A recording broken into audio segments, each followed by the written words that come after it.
நாளென் செய்யும் வினிதானென் செய்யும் என நாடி வந்த கோளென் செய்யும் கொடுங்கூற்றியன் செய்யும் குமரேசர் இரு தாளும் சிலம்பும் சதங்கையும் தண்டையும் சண்முகம் தோளும் கடம்பும் எனக்கு முன்னே வந்து தோன்றினே. உலகமெங்கும் வாழ்ந்து கொண்டிருக்கும் ஸ்ரீ குபேரன் டிவி நேயர்களுக்கு சைதை ராஜாவின் அன்பான வணக்கங்கள். நாம் இப்பொழுது இந்த எபிசோடில் வார ராசி பலன்கள் வாக்கிய பஞ்சாங்க அடிப்படையில் ஜூன் 12ஆம் தேதி முதல் ஜூன் 18 தேதி வரைக்கும் உள்ளடக்கிய நாட்களுக்கு கிரகங்கள் 12 ராசிகளுக்கும் எப்பேற்பட்ட பலன்களை வழங்கப் போகிறது என்பதை ஒவ்வொரு ராசியாக பார்க்க போகிறோம். இந்த வாரத்தில் ஒரு முக்கியமான ஒரு நாள் அப்படின்னு பார்த்திங்கன்னா ஜூன் 17ங்க, அமாவாசை திதி வருகிறது. வாங்க ராசிக்குள் செல்லலாமா? மகர ராசி காலபுருஷனுக்கு 10வது ராசி. மகர ராசியினுடைய அதிபதி இப்பொழுது சனி பகவான் கும்பத்தில் இருக்கிறார்.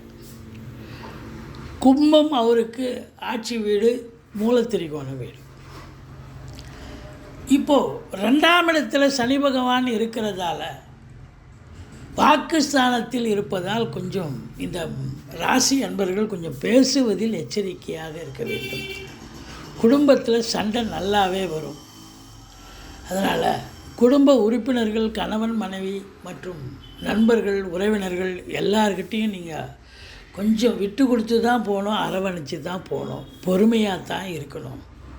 பேசுவதில் கொஞ்சம் பொறுமையை கையாள வேண்டும். உங்களுக்கு 7.5 சனி நடந்து கொண்டிருக்கிறது. சங்கடம் தீர்க்கும் சனி பகவானே மங்களம் பொங்க மனமைத்தருள்வாய் சச்சரவின்றி சனீஸ்வர தேவே இச்சகம் வாழ்க இன்னருள் தாத்தா. இந்த ஸ்லோகத்தை சொல்லுங்கள்.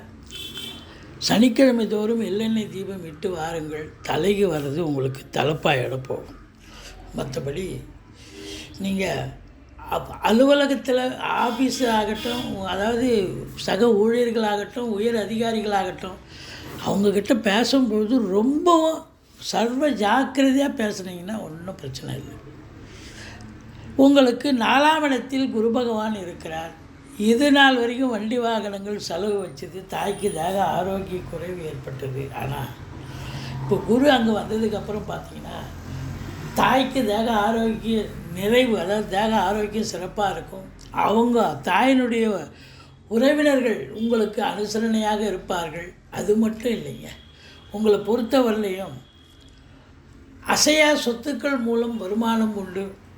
படிக்கும் பிள்ளைகள் நல்லா படிக்கக்கூடிய அமைப்பு இருக்குது. ஃப்ளாட் ப்ரமோட்டர்ஸ், பில்டர்ஸ், கட்டிட கலைஞர்கள், இடம் வாங்கி விற்கக்கூடிய அன்பர்கள் அத்தனை பேர்களுக்கும்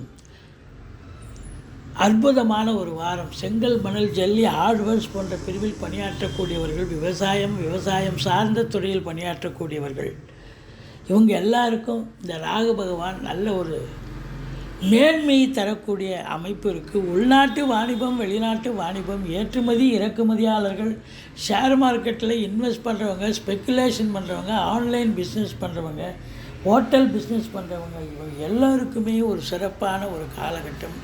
5ஆம் இடத்தில் சூரியன் புதன் புதாதித்ய யோகம் ஏற்படுகிறது. கல்வி நிறுவனங்கள், கல்வியாளர்கள், கல்வி பயிலும் மாணவ செல்வங்கள், இவங்களுக்கெல்லாம் சிறப்பான ஒரு காலகட்டம். இரும்பு இல்லாத உபகரணம் இல்லைங்க. சின்ன லேத் ஃபேக்ட்ரிலேருந்து பெரிய கம்பெனி வரைக்கும் இரும்பு இருக்குது. அதனால் அந்த தொழிற்சாலைகளில் பணியாற்றக்கூடிய அன்பர்கள், சின்ன ஃபேக்ட்ரியாக இருக்கட்டும், பெரிய ஃபேக்ட்ரியாக இருக்கட்டும், பணியாற்றக்கூடிய அன்பர்களுக்கு வேலை வாய்ப்புகள் கிடைக்கும். ஆனால் கொஞ்சம் எச்சரிக்கையாக வேலை பார்க்கணும், பேச வேண்டும். மற்றபடி ஒரு நல்ல சம்பாத்தியத்தை பெறப்போகிறீர்கள். அதில் பெட்ரோலியம் ப்ராடக்ட், நிலக்கரி சுரங்கம் போன்ற பிரிவில் பணியாற்றக்கூடியவர்கள் கூட கொஞ்சம் எச்சரிக்கையாகத்தான் பணியாற்ற வேண்டும். ஏன்னா வாக்குஸ்தானத்தில் சனி பகவான் இருக்கிறதால தேவையில்லாத பிரச்சனையை கொண்டாந்து விட்டுரும். மற்றபடி உங்களுக்கு 7ஆம் இடத்தில் 5 கூடையவன் 7 இருக்கார். 5ங்கிறது காதல், 7ங்கிறது இடம். கணவனுக்கு மனைவி ஸ்தானம், மனைவிக்கு கணவன் ஸ்தானம். அப்போ 5 கூடையவன் 7 இருக்காருன்னா நீங்கள் உங்களுக்கு ஒரு சிலர் காதல் வயப்பட்டு அது லவ் கம் அரேஞ்ச் மேரேஜாக மாற்றுவதற்கான முயற்சியை மேற்கொள்வீர்கள். மற்றபடி உங்களுக்கு கணவன் மனைவி ஒற்றுமை நிச்சயமாக ஏற்படும். திடீர் அதிர்ஷ்ட வாய்ப்புகள் கூடி வரக்கூடிய ஒரு காலகட்டம். வரா கடன்கள் வசூலாகும். இன்சூரன்ஸ் பணம் கிளைம் ஆகி கைக்கு வரக்கூடிய ஒரு காலகட்டம்.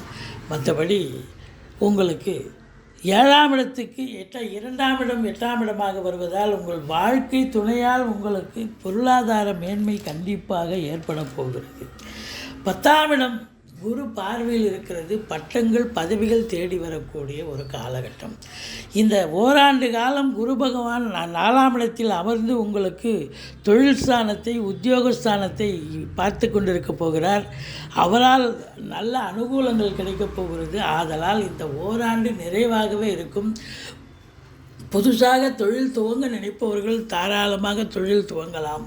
அதே நேரத்தில் உங்களுக்கு பார்த்தீங்கன்னு சொன்னால் வேலைக்காக முயற்சி செய்யக்கூடிய அன்பர்கள் கூட வேலைக்கு முயற்சி பண்ணிங்கன்னா எந்த டிபார்ட்மெண்ட்டில் சேரணுமோ அந்த டிபார்ட்மெண்ட்லேயும் வேலை வாய்ப்பு கிடைக்கும். ஏற்கனவே நாங்கள் வேலை பார்த்துட்ருக்கோங்க, அவங்களுக்கெல்லாம் எப்படிங்க நடக்கும் அப்படின்னா ரொம்ப சிறப்பாக இருக்கும். நல்ல சம்பாத்தியம், அதாவது தொழிலில் மேன்மை உத்தியோக மேன்மைன்னு நம்ம சொன்னோம்.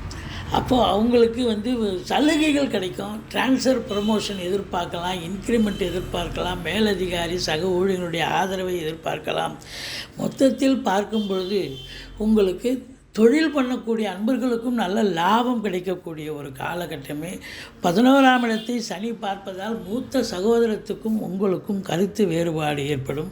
12ஆம் இடம் குரு பார்வையில் இருப்பதால் சுப செலவுகளே ஏற்படக்கூடிய ஒரு அமைப்பு இருக்குங்க. இந்த வாரம் நீங்கள் வணங்க வேண்டிய தெய்வம் முருகப்பெருமானை வணங்குங்கள், ஈஸ்வரனை போற்றுங்கள். வாழ்க்கை வளமோடும் நலமோடும் அமையப்போகிறது. ஸ்ரீ குபேரன் டிவியை பார்த்தமைக்கு நன்றிகள். மேலும் இது போன்ற தகவல்களை தெரிந்து கொள்ள ஸ்ரீ குபேரன் டிவியை சப்ஸ்கிரைப் செய்யுங்கள். மறக்காமல் பெல் ஐக்கானை கிளிக் செய்யுங்கள்.